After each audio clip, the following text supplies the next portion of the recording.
Hi, everyone. My name is Boyan, and first, another survey. How many of you have heard about StorPool? How many of you know who we are? Nearly everyone, so we don't need to explain much then.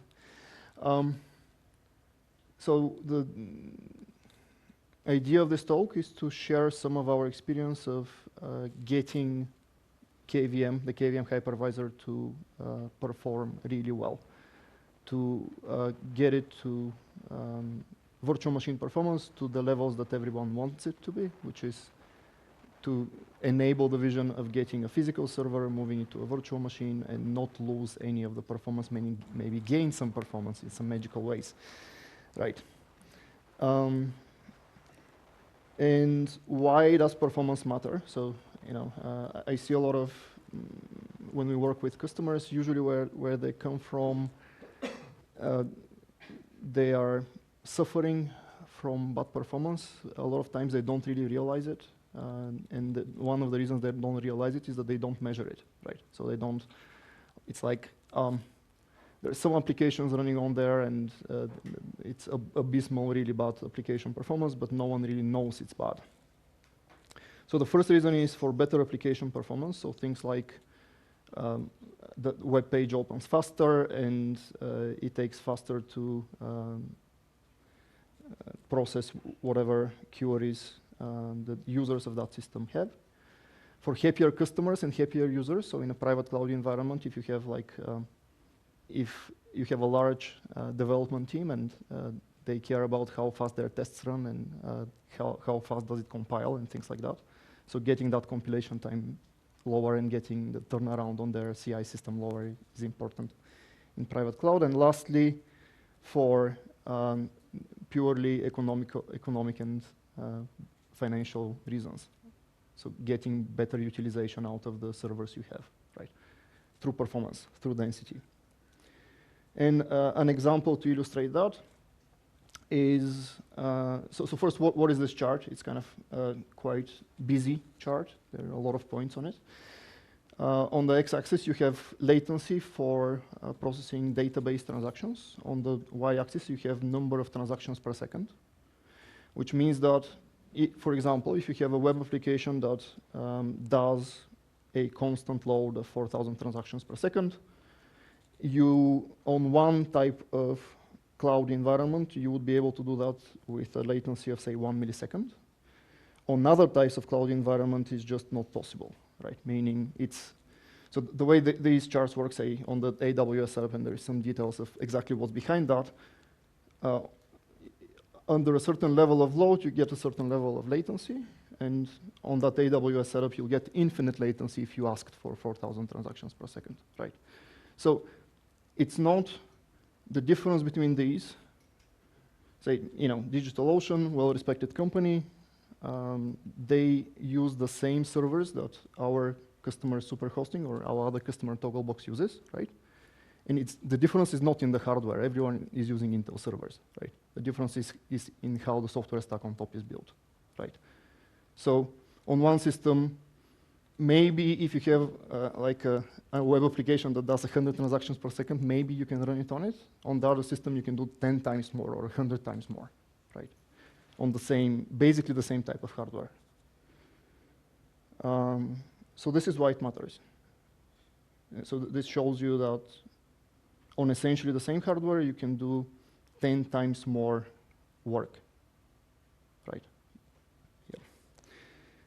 All right, so in terms of kind of drilling down, sharing our experience, drilling down, there is hardware, how do you select the best servers? There is stuff on compute virtualization, like CPU and memory. I have some stuff on storage and some stuff on networking in the end. So in terms of hardware, selecting the right servers and doing the right architecture for your infrastructure as a service cloud, I've seen, when talking to customers, I've seen 2 different optimization goals. The most common goal is getting the lowest cost per delivered resource. There is usually a fixed performance target in that. So people say, I want a VM with these kinds of parameters, like 4 dedicated vCPUs and 16 gigs of RAM, and what is the cheapest way I can deliver that that resource. And a lot of times people make the mistake of not calculating the whole stack. So they would exclude power, or they would exclude maintenance cost, or they would exclude a lot of parameters which are really important because they're a large fraction of the cost, right? The more unusual use case, and that actually also happens rarely, but it does, is the requirement of I want the best single thread performance regardless of the cost. So there are use cases where they want the leading edge, the best they can get on the market, the best the IT industry is capable of delivering, right? And the first case is a lot more common.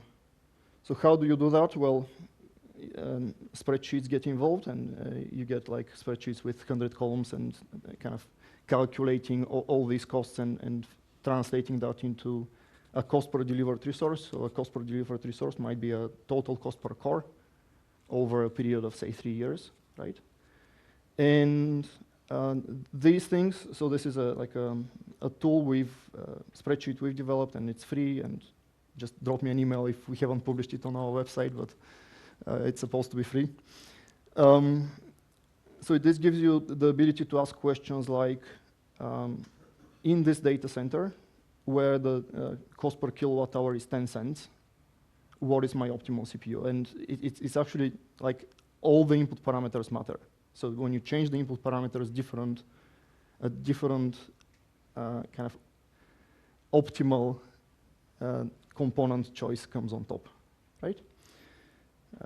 So depending on the cost of the servers, the cost of the network, et cetera, et cetera. So some examples, like the results of this spreadsheet exercise is you end up with nowadays, so with the current information we have and with typical input parameters, you end up with the lowest cost per core is something like a Xeon Gold 20 cores at 24 gigahertz. And if you set like a minimum per core performance you want, you end up with, like for example, this processor here costs $3,000, but even though it's $3,000, it's the cheapest way you can build a cloud when you get to the end of it, right? So when you calculate the whole thing. And on the AMD side, the best you can do nowadays is something like 7371, which is a 16-core CPU. And on the AMD side, if you are considering AMD CPUs, I would really suggest waiting for the release of EPYC Generation 2, because there is a big step there. Or go with Intel, and secondly, form factor. You could, so depending on parameters like what is your power limit per rack.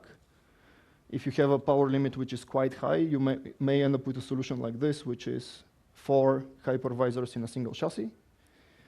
If your power limit per rack is something like 4 kilowatts or 6 kilowatts, 8 kilowatts, you may end up with a really low cost 2-rack unit chassis. And in terms of optimization, when you're optimizing for the lowest cost per delivered resource, one of the things you do is you get rid of all of the fluff, right?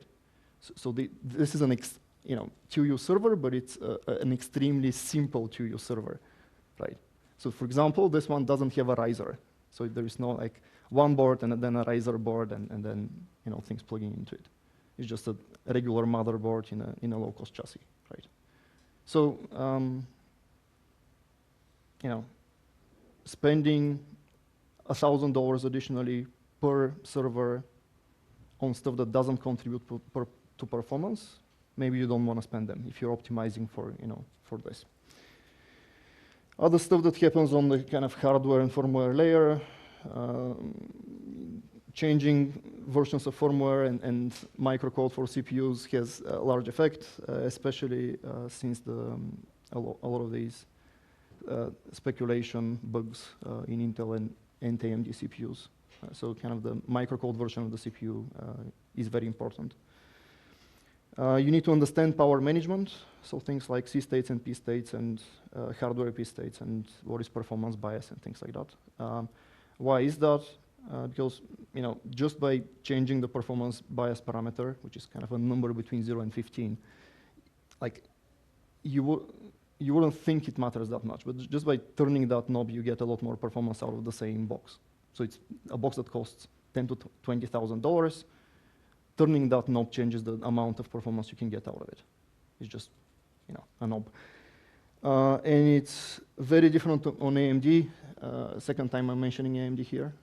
So they have a different way of doing these things. They have this concept of power deterministic or performance deterministic mode or profile, right? And last thing I think on hardware is you need to think not of kind of the cost of the individual component. You need to think of or consider, calculate at the rack level. So you're optimizing for the kind of the whole rack, not one server. Most common mistake I see is people don't consider the kind of the per rack power limit. So they think they can fit a lot of servers, but in reality they can't. On compute and memory, there is a very good guide for tuning KVM written by Red Hat. That's how you find it. I think you just type that thing in Google. I think the URL was too long to type here or something. And there are a few other guides which we've considered, taken ideas from in the past. But ultimately, you can't be sure that any recipe you apply blindly will work well for your use case. Any recipe you apply blindly will work well in your environment. So there may be something that you didn't consider, or a setting which the guys who wrote this worked perfectly for them, and in your environment wouldn't work well because of a different BIOS setting or something, right? So ultimately, when trying these optimizations or configurations out, you should do your own benchmarking, your own testing, because your environment is not the same environment as the guy who wrote the suggestions, right? That's on tuning KVM. Selecting, generally a more recent Linux kernel is better. A more recent version of QEMU is better. But beware of the really bleeding edge. So there is kind of a balance, running the latest version or running a version of the Linux kernel and QEMU, which is very widely used. And that balance is kind of the QEMU and kernel versions, which work really best in terms of stability versus performance, are the ones that are very widely used, which means Ubuntu's kernel, Red Hat's kernel, and that's it, right? There is simply no other Linux distribution that's so widely deployed as a hypervisor host as these two. In the Red Hat and CentOS ecosystem, the QEMU you want is called QEMU KVM EV, and that comes from Red Hat Enterprise Virtualization repackaged by CentOS, right? If you're on Ubuntu, then it's different, right? In terms of configuring kind of the host and guest with some minimal performance-centric tuning, you can use, on CentOS and Red Hat, you can use TuneD Atom or TuneD, and there are profiles for virtual host and a profile for virtual guest, which gets most of what's written in this optimization guide. These two commands implement. Maybe not everything, but almost everything, most of it. Then for CPU, the typical way this is done is there is CPU oversubscription. And the reason you oversubscribe CPU is because VMs are mostly idling. In that maybe, like I've seen environments with like no CPU oversubscription at one end of the spectrum and with 10-to-1 CPU oversubscription at the other end of the spectrum, right? And it really depends on your workload, right? There is kind of considering how you use hyperthreading, considering how you use NUMA locality or NUMA awareness, and then making sure interrupts coming from hardware don't interfere with your VMs. In most cases, you would route them to CPU cores which you don't use for VMs, right? Or at the very minimum, you would route these IRQs to CPU cores which are local to the hardware that's producing the interrupts. The more unusual use case will be the opposite, which is when you don't do CPU oversubscription, you can also do CPU pinning, meaning a dedicated CPU gets like a physical core. For each virtual CPU, well, every 2 virtual CPUs get 1 physical core. If you have hyper-threading, you usually do. A topic which is oversubscription and congestion. It's very poorly understood. Very few people understand the difference, and that's why in almost every presentation I do, I explain oversubscription versus congestion, right? It's a different thing. So you could have a system where you've on 10 physical cores, you've sold to your customers 100 virtual cores. This is called oversubscription, and there is kind of, for performance, there is nothing wrong with it. Congestion is when more than 10 of these virtual cores are active, right? So when 11 of these cores are active, then that's a CPU congestion.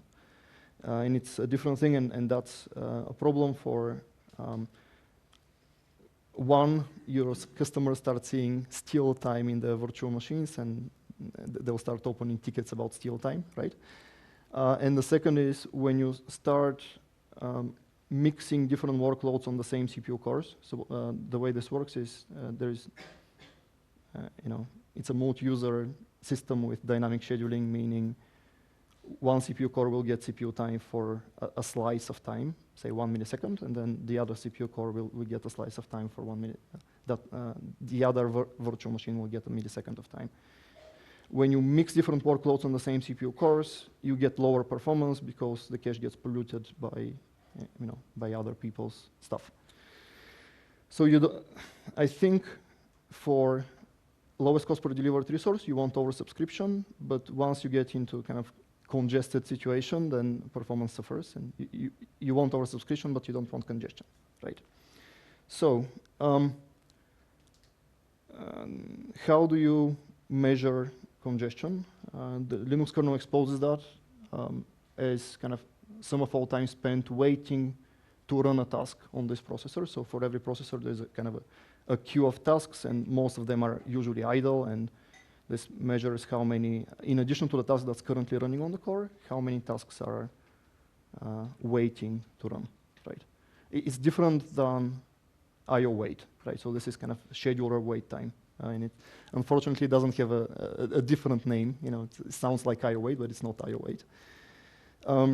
So because the way the scheduler works is on kind of time slices of 1 millisecond, you may have an average CPU load of 20%, but a huge wait time. And you may also have CPU load of 100% and no wait time. So it depends on how bursty and how, how much the different VMs want at the same time. My point here is, if you really want to understand CPU congestion, you shouldn't look at CPU utilization, right? You should look at CPU wait time. An example for that,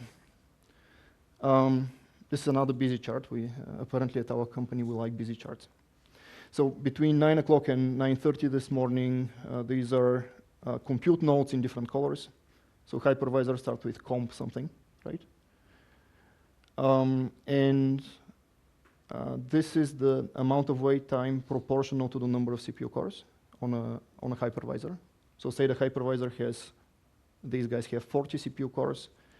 A wait time of 200% means 160 processes waiting in the queue, 160 vCPUs waiting in the queue. And you can see that for most hypervisors, for most of the time, it's really down there, and it's okay.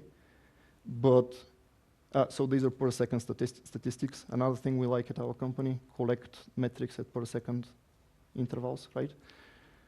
So the other thing you see is that 9:0, 9 o'clock 5 minutes, 9 o'clock 10 minutes, 9 o'clock 15 minutes, there are these huge spikes.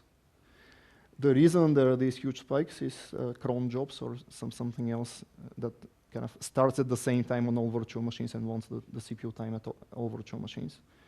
In terms of, well, there are some hypervisors which are not fine. So this is kind of for a few minutes getting to 100% wait time, meaning there are 80 vCPUs executing and additional 80 vCPUs waiting to be executed at this time, right? This looks like steal time in the VM. Like, so this is like 50% steal time in virtual machines. And maybe you don't want to get in that situation, right? You want to spread VMs so that, or rearrange VMs so that they don't, you don't get into CPU congestion, right? All right. Any questions on the CPU stuff? I'm sure it's okay. Right. Memory stuff. Again, there are kind of two different opposing, like incompatible ideas. The most typical way we do it in the KVM hypervisor is we run with dedicated RAM, meaning we don't oversubscribe memory. And if you do dedicated RAM, then you can do things like huge pages, which speeds up memory access a bit, and NUMA locality. And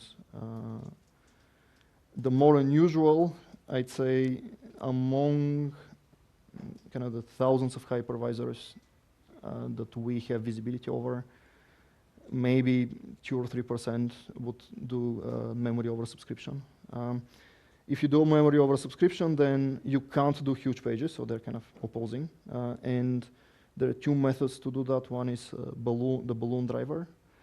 To use the balloon driver, you need the cooperating virtual machines, meaning in the usual public cloud scenario, your user brings their own virtual machine image, and you can't put like a KVM balloon driver inside, right? Like it's their VM, they decide what to run on it. In a private cloud environment, you may be able to do that, right? So for those who don't know, the balloon driver takes out of the memory of the guest so that that memory can be used by another guest, right?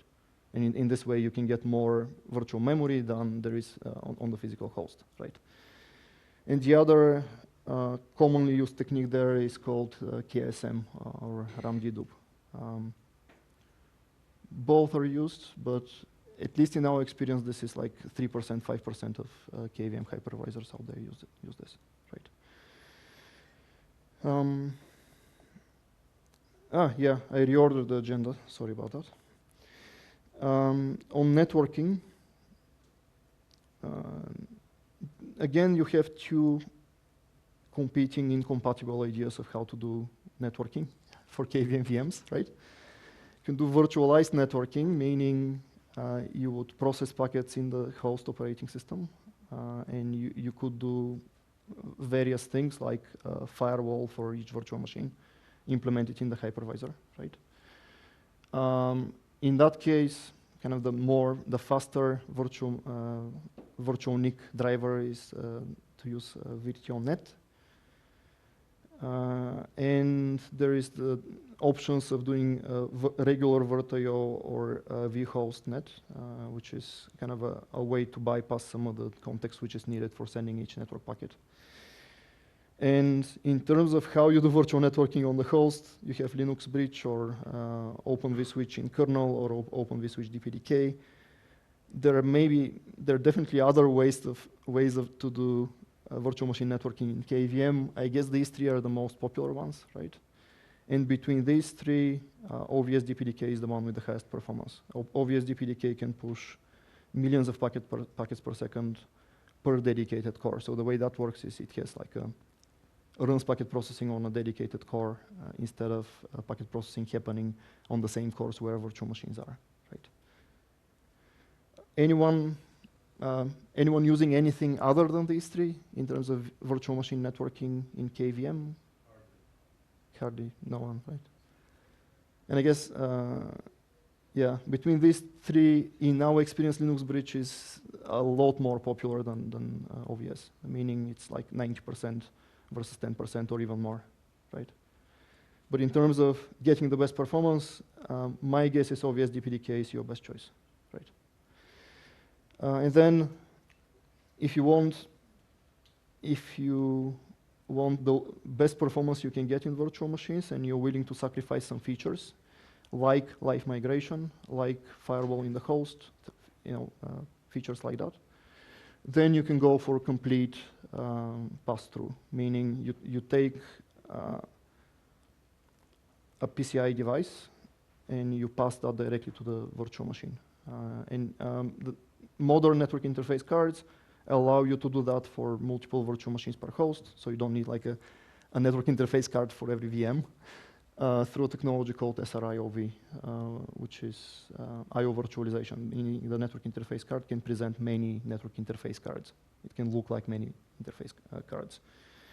Again, if you do that, you lose live migration and you lose firewall in the host and features like that, which you may want to have, right? So it's a trade-off, performance versus features. Yeah, anyone, any questions or? I'll forward the tiers probably after the talk somewhere during the beer about the ballooning stuff with KVM. Are you using that or? I'm not using it because I don't run any stuff, but I've been aware of it and recently I've been some testing around that and I would do a nice discussion with the beer. Yeah, we don't have much, to be honest, we don't have much exposure to that. I don't know of that many people using the balloon driver. Maybe Paul or Giles, is anyone using the KVM balloon thing? Do you know? No, I mean, I've been working with Andrea looking at it. Mm-hmm. And it's, from a Red Hat point of view, it's been abandoned. It's not a thing anymore? No, Okay. the inside thing that the automatic,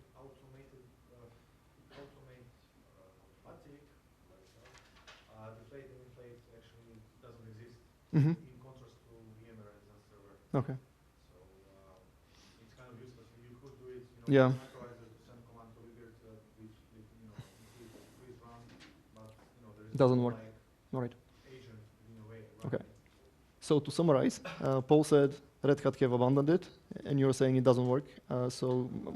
Then to summarize, I think you can strike the balloon stuff from this list. It no longer works. The balloon stuff works itself, the technology, but there is no automatic Rebalancing of data, yeah. There's no way to automatically get away some, take away some RAM Yeah. and give it back to the host for other use cases. Unless you are running, for example, a private cloud, you are, for whatever reason, crazy enough to do over provisioning of RAM, and you have some monitoring within VM, and then feedback from an external tool, Yeah. and then you talk to a libert, steal some RAM Yes. from VM or give some more RAM. It's kind of pointless from that point. And one of the Red Hat engineers, I actually think on the mail was kind enough to actually reply that it is, as it says on the page of abandoned project. Okay. Automatic. The automatic thing, right? So, in a kind of, generally speaking, not based on any evidence, right? The way memory management, the direction memory management is going, memory oversubscription, memory management in Linux.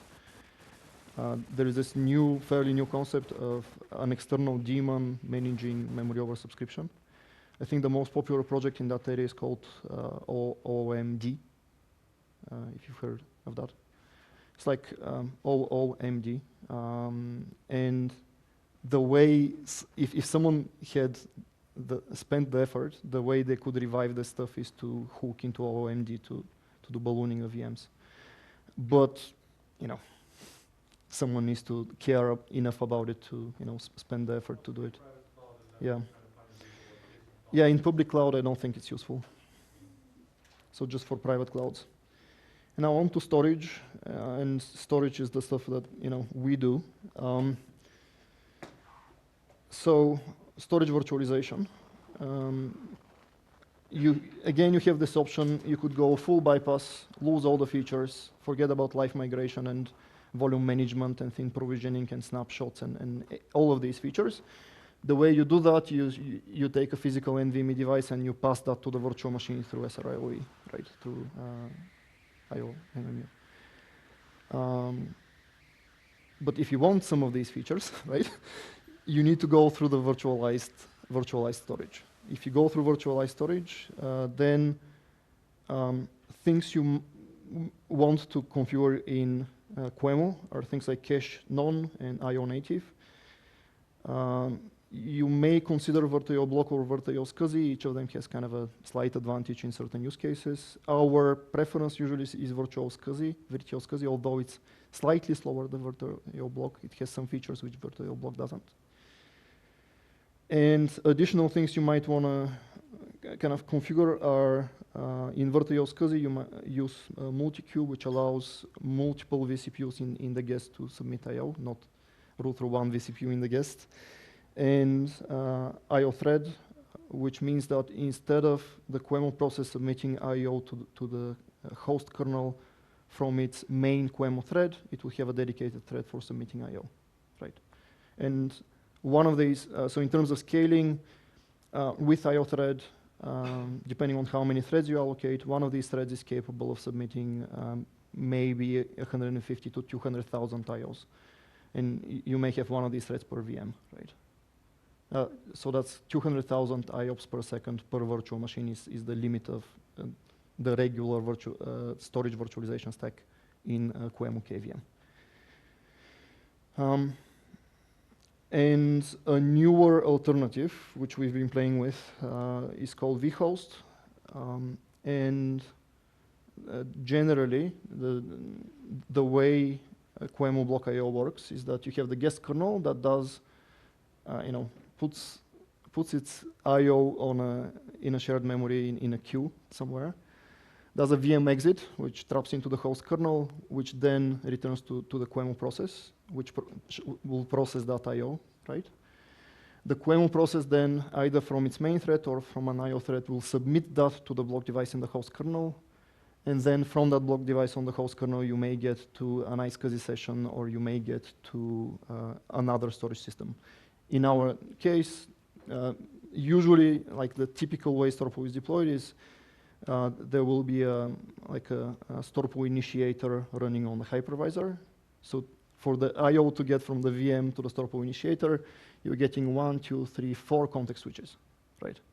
Just because it's in a virtual machine, it needs to get out of the virtual machine through the QEMU process, etc. With vhost user, actually, there is, although that's not the same arrow, there is actually no context switch there. So you have the guest kernel, puts IOs on queues which are in shared memory, and the storage system initiator, which is another process, can see these IOs in the queues and can process the IOs. And in the way we're using it, the virtual machine doesn't even need to VM exit, right? So it doesn't trap to submit the IO.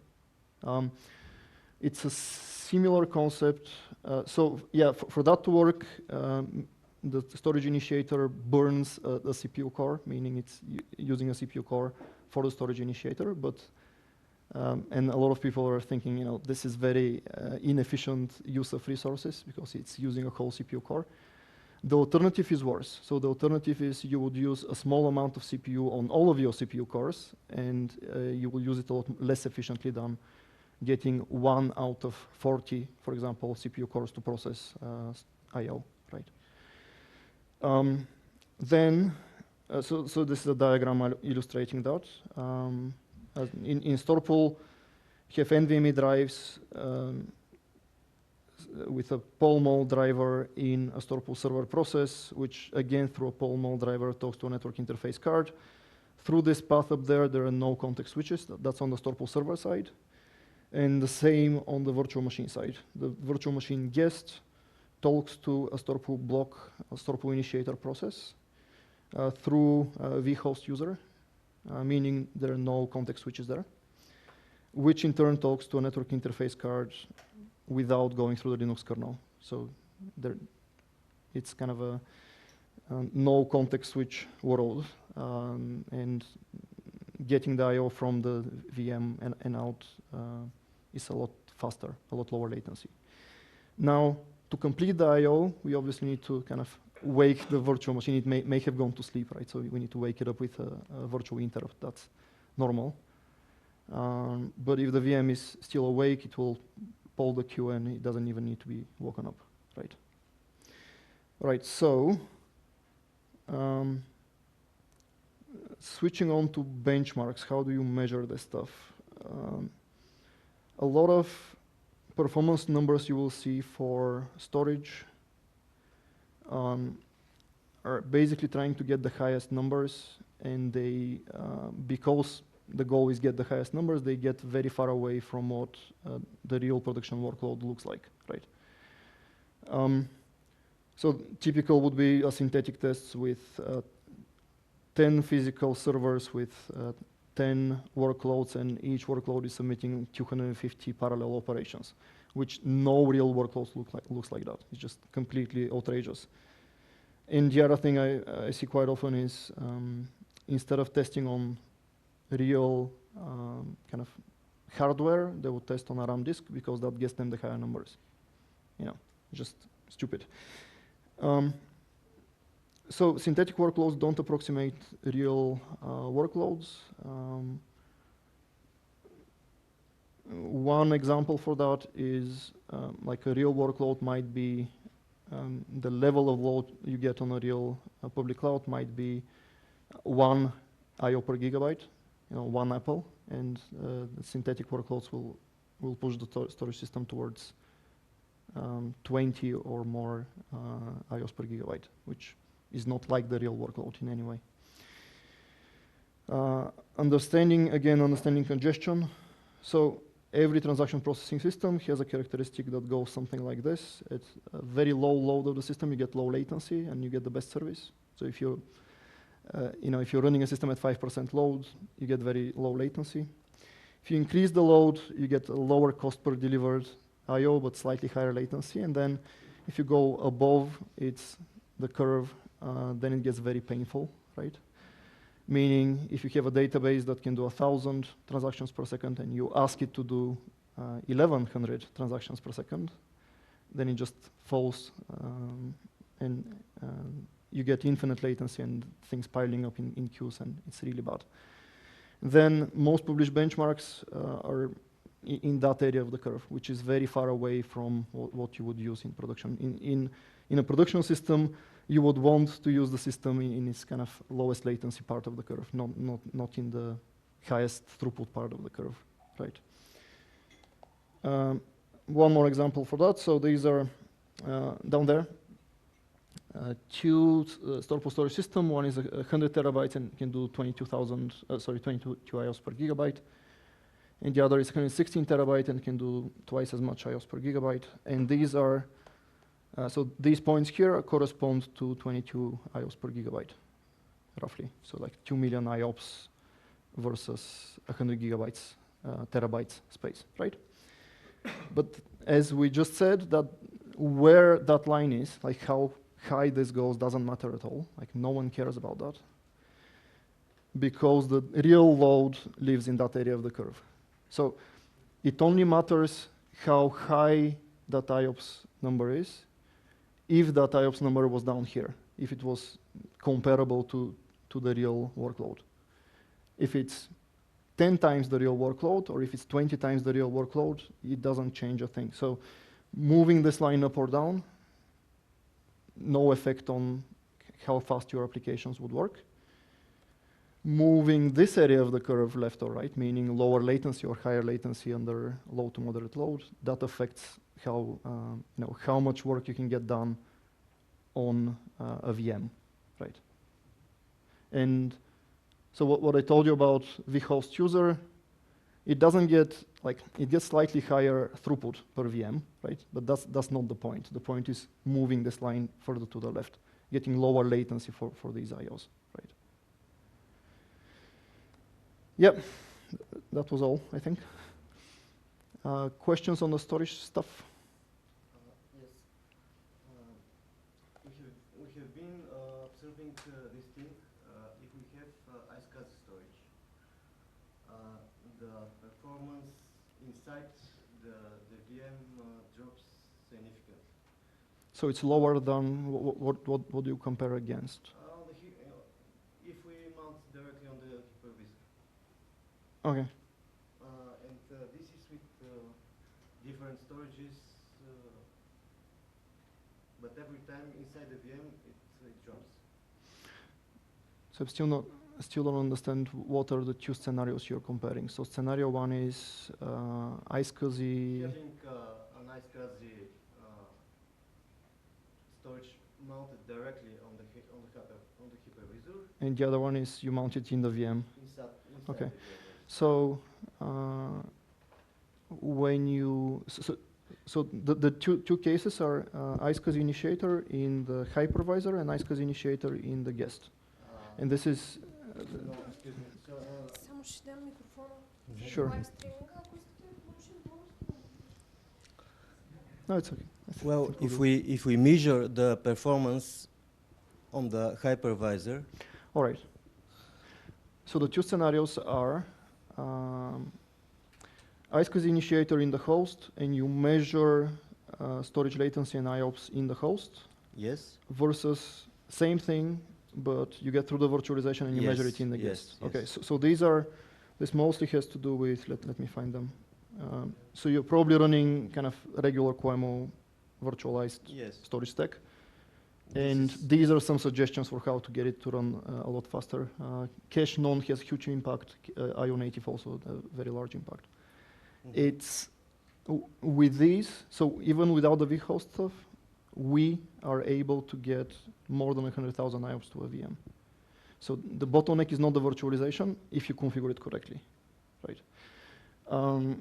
Like the defaults, for whatever reason, the defaults are not the best, right? The defaults are not very performance and efficiency minded, right? Do you know which type of device are you using actually for the? So No, I'm just asking, does the gentleman know what? are you using VirtuIO block or VirtuIO SCSI? virtual SCSI. Okay. The settings are these ones. Okay, so then it's a matter of figuring out where the bottleneck is, because so I can say this: we are able to get more than 100,000 IOPS to inside the virtual machine, right? With something similar to this, right? Yeah. Cool. Any other questions?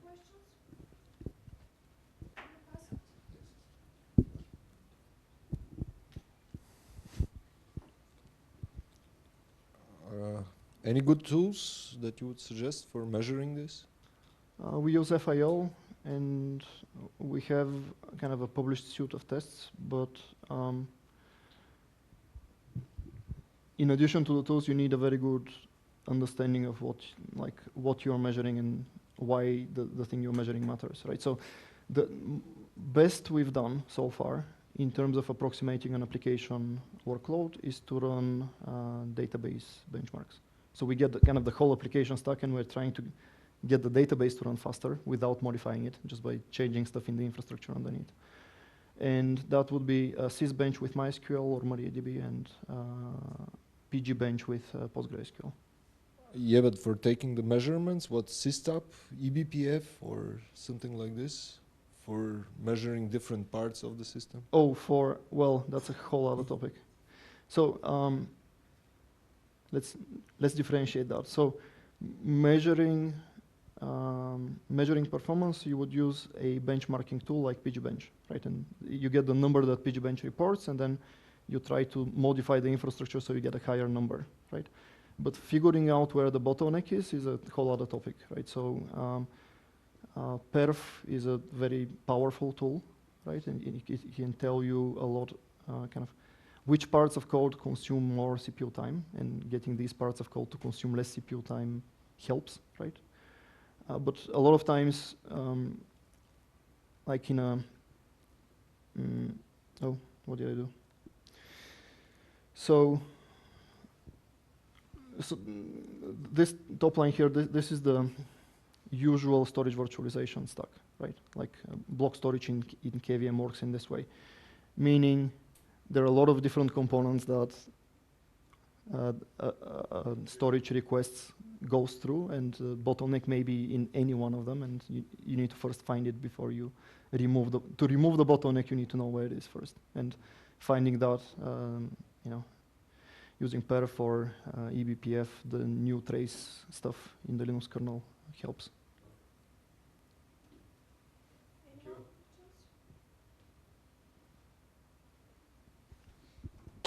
Thank you. Thank you, Boyan.